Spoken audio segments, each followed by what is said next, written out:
তারেক রহমান বলেছেন, ৭১-এ দেশের মানুষ যেমন স্বাধীনতা অর্জন করেছিল, ২০২৪ সালে তেমন সর্বস্তরের মানুষ সবাই মিলে এদেশের স্বাধীনতা ও সার্বভৌমত্বকে রক্ষা করেছিল। আজ বাংলাদেশের মানুষ কথা বলার অধিকার ফিরে পেতে চায়, তারা তাদের গণতন্ত্রের অধিকার ফিরে পেতে চায়।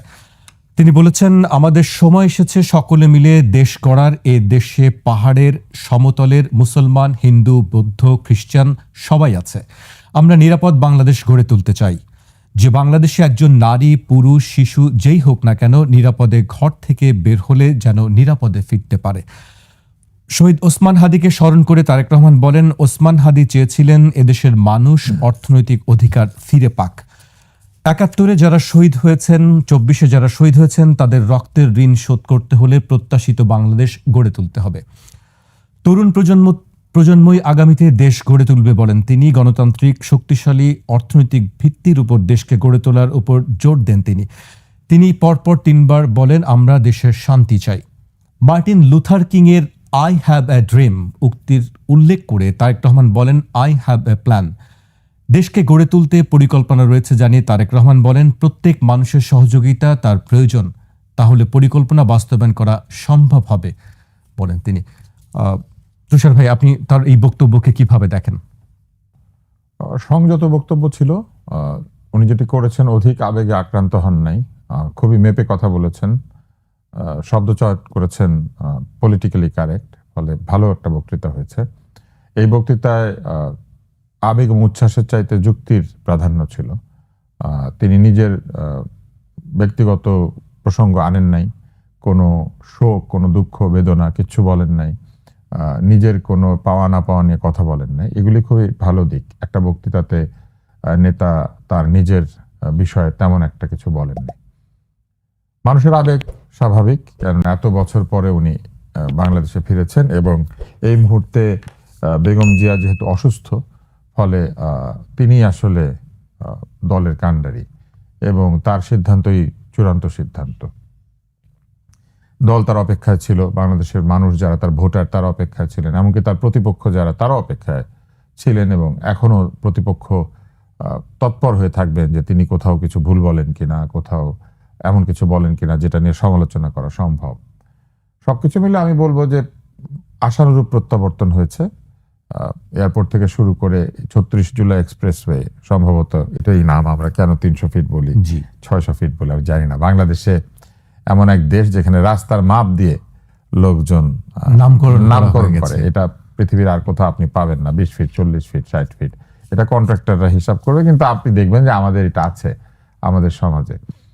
তো এরকম একটা দেশে তিনি ফিরেছেন যেখানে আমাদের অনেক দুর্বলতা আছে, আমাদের জাতিগতভাবে দুর্বলতা আছে, আমাদের শিক্ষার সমস্যা আছে, আমাদের মানসিকতার সমস্যা আছে, আমাদের সহনশীলতার যে সংস্কৃতি সেখানে সমস্যা আছে। এখানে যুক্তিবোধ তৈরি হয় নাই। এখানে নেতার ব্যক্তিগত বিষয়াবলী বেশি প্রাধান্য পায় তার কাজের চাইতে। উনি ৭১-এর শহীদদেরকে স্মরণ করেছেন, ২৪-এর শহীদদেরকে স্মরণ করেছেন, পাশাপাশি গণ আন্দোলনে যত মানুষ বিভিন্ন সময় শহীদ হয়েছেন, বিশেষ করে ৯০-এর গণ অভ্যুত্থান যেখানে তার মা নেতৃত্বে ছিলেন, সেই অভ্যুত্থানের শহীদদেরও আরেকটু স্মরণ করলে আমরা অনেকে খুশি হতাম। এই কারণে যে সেই সময় আমি তরুণ, এখন যারা জেনজি, আমার তখন সেই বয়স, আমি রাস্তায় ছিলাম এবং এই গত জুলাই মাসে আমি রাস্তায় ছিলাম।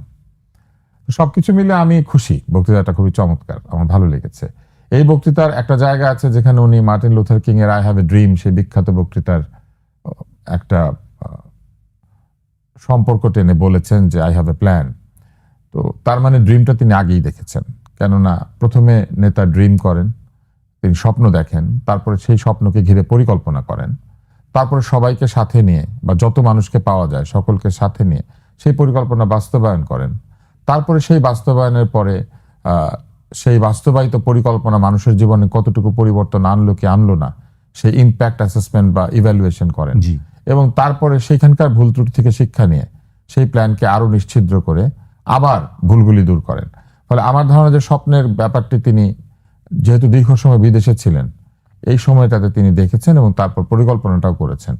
এখন এই পরিকল্পনায় সবাইকে সাথে পেতে গেলে তার প্রাথমিক যে দায়িত্বটি পালন করতে হবে সেটি হচ্ছে দলকে নির্বাচনে বিজয়ী করে নিয়ে আসতে হবে এবং এটাই তার সামনে এই মুহূর্তে সবচেয়ে কাছের চ্যালেঞ্জ। একদিকে তার মা অসুস্থতার মধ্যে আছেন, তিনি সুস্থ হয়ে উঠুন, সকলেই চায়।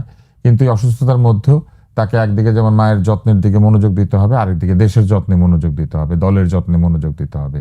দল বিভিন্ন জায়গাতে একই রকম আচরণ করে নাই, উনি সেটা তার অতীতের যে এই গত 1 বছরের যে কর্মকাণ্ড তার মধ্যে কিন্তু তিনি সেটা করেছেন। কাউকে বহিষ্কার করেছেন, কাউকে সদস্যপদ স্থগিত করেছেন, কাউকে শাস্তির জন্য নির্দেশ দিয়েছেন।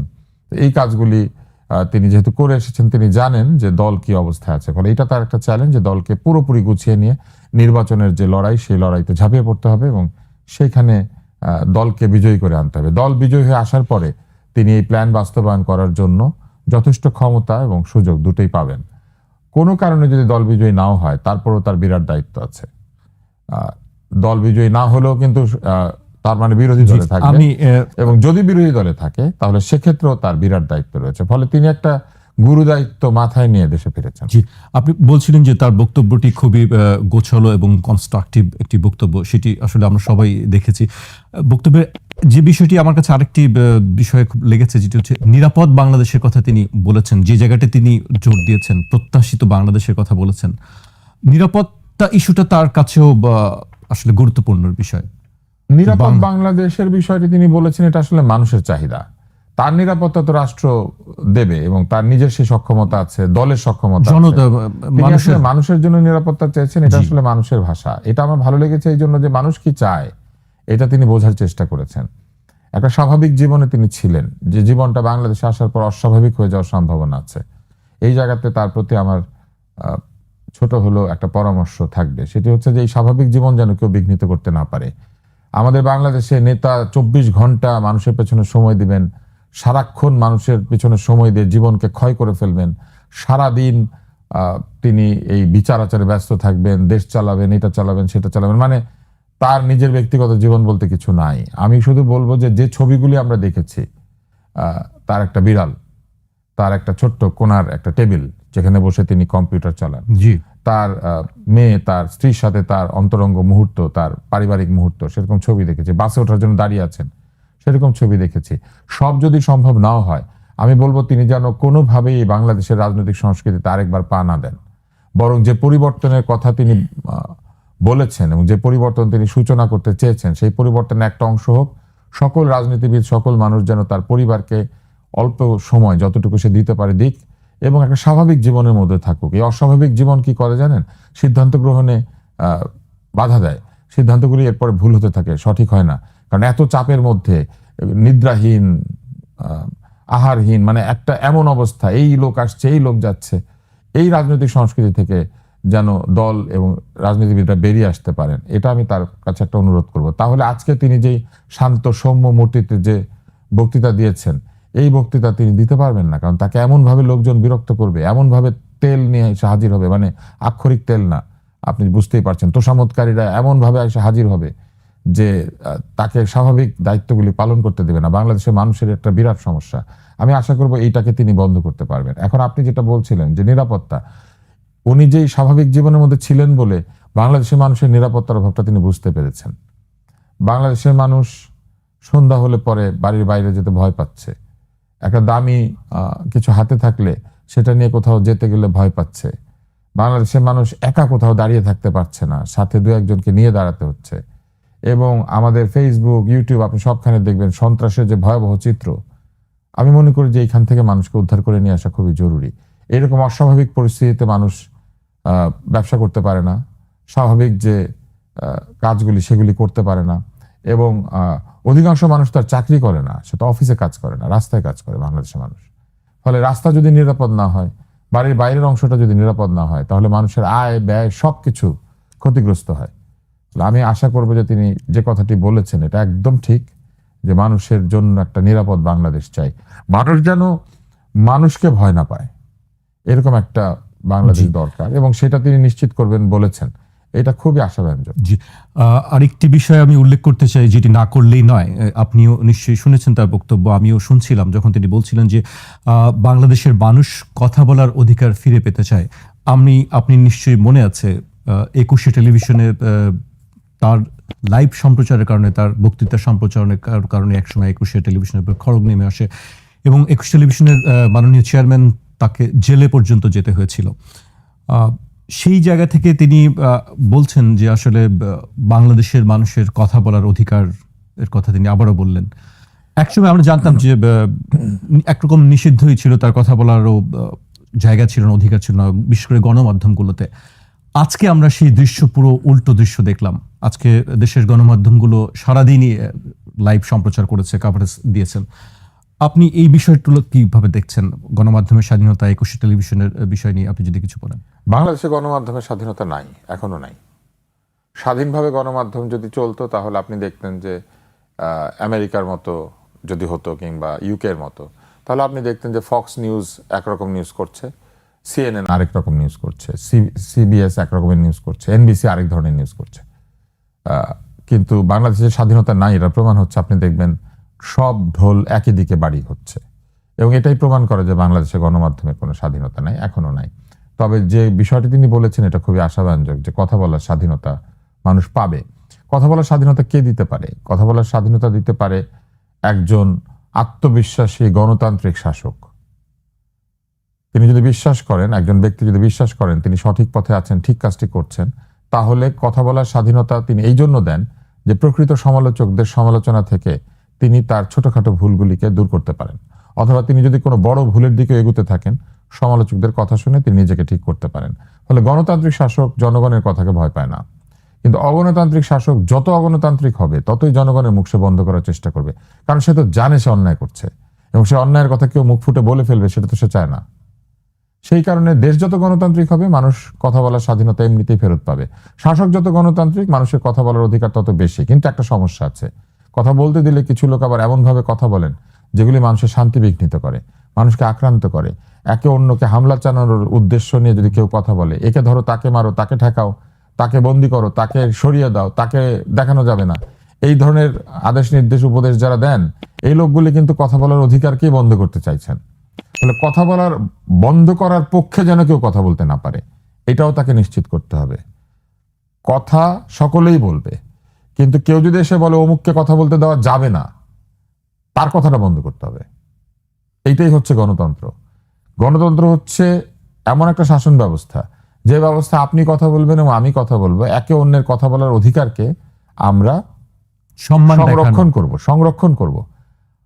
কিন্তু আমি যদি বলি জাকির কালকে কথা বলতে পারবে না, জাকিরের মুখ নিষিদ্ধ করা হলো, তাহলে আমাকে নিষিদ্ধ করতে হবে। যে অন্যকে নিষিদ্ধ করতে চায়, যে অন্যের মুখ বন্ধ করতে চায়, তাকে নিষিদ্ধ করলে কেবল কথা বলার অধিকারকে ঠিক রাখা সম্ভব। ফলে আমি আশা করব যে যারা কথা বলার অধিকার কেড়ে নিতে চায়, যারা জোরপূর্বক ভয়ভীতি প্রদর্শন করে, নানান রকম হুমকি দিয়ে কিংবা গায়ের জোর খাটিয়ে যারা অন্যের কথা বলার অধিকারকে কেড়ে নিতে চায়, তিনি তাদের বিপক্ষে দাঁড়াবেন। তিনি নিজে কথা বলবেন, অন্যকে কথা বলতে দিবেন। ফলে এই জায়গাটাও খুবই আশাব্যঞ্জক যে তিনি বলেছেন যে মানুষ কথা বলার অধিকার চায়। মানুষ শুধু কথা বলার অধিকার চায় না, মানুষ আসলে সকল অধিকার চায়। তার মধ্যে কথা বলার অধিকারটা হচ্ছে সবচেয়ে সহজ। আপনি জানলেও কথা বলতে পারবেন, না জানলেও কথা বলতে পারবেন। ফলে এই সহজ অধিকারটা যেন মানুষ পায়। ভুল বললে কেউ তাকে ঠিক করে দিবে। জি, আরেকটি বিষয় উল্লেখ করতে চাই। তরুণ প্রজন্মের কে নিয়ে তিনি কথা বলেছেন। তিনি তরুণ প্রজন্মের কে নিয়ে স্বপ্ন দেখতে চান, সবাইকে নিয়ে এক বাংলাদেশ গড়তে চান। সেই বিষয়ে আপনি আসলে কি বলবেন? তরুণদেরকে নিয়ে কথা না বলে কোনো উপায় নাই। বাংলাদেশের জনসংখ্যা এমনভাবে বেড়েছে যে একটা দেশে প্রচুর তরুণ, এত তরুণ, এটা দুটি জিনিস নির্দেশ করে। একটা হচ্ছে আমাদের জন্ম নিয়ন্ত্রণ ব্যবস্থা ব্যর্থ হয়েছে, এত তরুণ জন্ম নেওয়ার কথা ছিল না। আসলে বিগত সরকারগুলি বিদেশে লোক পাঠাবেন, রেমিটেন্স আনবেন, এইসব কথা চিন্তা করে জনসংখ্যা নিয়ন্ত্রণের দিকে কোনো মনোযোগ দেন নাই। ফলে তরুণদেরকে একদিকে যেমন তাদের তারুণ্যের বিষয়টিকে কাজে লাগিয়ে দেশকে এগিয়ে নিয়ে যাওয়ার কথা বলতে হবে, তাদেরকে এই কথাও বলতে হবে যে পয়দা কম করো, এটাও বলতে হবে। কারণ এইভাবে বাংলাদেশের জনসংখ্যা বাড়লে পরে বাংলাদেশের কোনো উন্নতি, কোনো উন্নয়ন, কোনো কিছুকে টিকিয়ে রাখা সম্ভব হবে না। আপনি কত খাদ্য উৎপাদন করবেন, এটা একটা শেষ জায়গা আছে। আপনি কত পোশাক উৎপাদন করবেন, এটার একটা শেষ জায়গা আছে। আপনি কত মাছ, কত ডিম আপনি উৎপাদন করবেন, এটার একটা সীমানা আছে। একটা দেশ ভরে তো আপনি মুরগির খামার করতে পারবেন না। একটা সারা দেশ ভরে তো আপনি ব্ল্যাক বেঙ্গল গোট আপনি চাষ করতে পারবেন না। সারা দেশে আপনি ধান ফলাবেন না পেঁয়াজ ফলাবেন? আমার দেশের মাটি তো কম অন্য দেশের চাইতে, যতই উর্বরা হোক। ফলে আমাদের যে কোনো মূল্যে জনসংখ্যা নিয়ন্ত্রণ করতে হবে। এটা খুবই জরুরি। এখন তরুণদের নিয়ে যখন কথা বলার কথা এসেছে, এই তরুণদেরকে প্রোডাক্টিভ করতে গেলে এই তরুণদের জন্য বেশ কিছু ব্যবস্থা করতে হবে। একটা হচ্ছে তাদের চাকরির ব্যবস্থা করতে হবে, তার মানে বিনিয়োগ লাগবে। আমাদের অর্থনৈতিক ব্যবস্থায় চাকরি তৈরির জন্য প্রকৃত বিনিয়োগ প্রয়োজন একদিকে, যেমন আরেকদিকে উদ্যোক্তাও প্রয়োজন। কিছু তরুণ উদ্যোক্তা হবেন, সকলে হবেন না। এই যে মানুষকে খুশি করার জন্য সকলে বলে না চাকরি দিও, চাকরি নিও না, চাকরি দাও। সবাই সবাইকে চাকরি দিলে পরে চাকরি করবে কে, তাই না? আপনার চাকরি আমি করবো না, আমার চাকরি আপনি করবেন। ফলে এই সব অদ্ভুত কথাবার্তা থেকে আমাদের বাংলাদেশকে বের করে নিয়ে আসতে হবে। অধিকাংশ লোক চাকরি করবে, কিছু লোক উদ্যোক্তা হবে।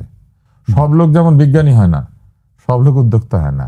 তাহলে পৃথিবী জেফ বেজোস দিয়ে ভরে যেত, পৃথিবী মাইক্রোসফটে বিল গেটস দিয়ে ভরে যেত, ইলন মাস্ক দিয়ে ভরে যেত, রতন টাটা দিয়ে ভারত ভরে যেত, আম্বানি আদানি দিয়ে ভারত ভর্তি হয়ে যেত। তাই হয়? পৃথিবীর কোথাও আছে বাওয়ানি আদমজি দিয়ে পাকিস্তান ভর্তি হয়ে যেত?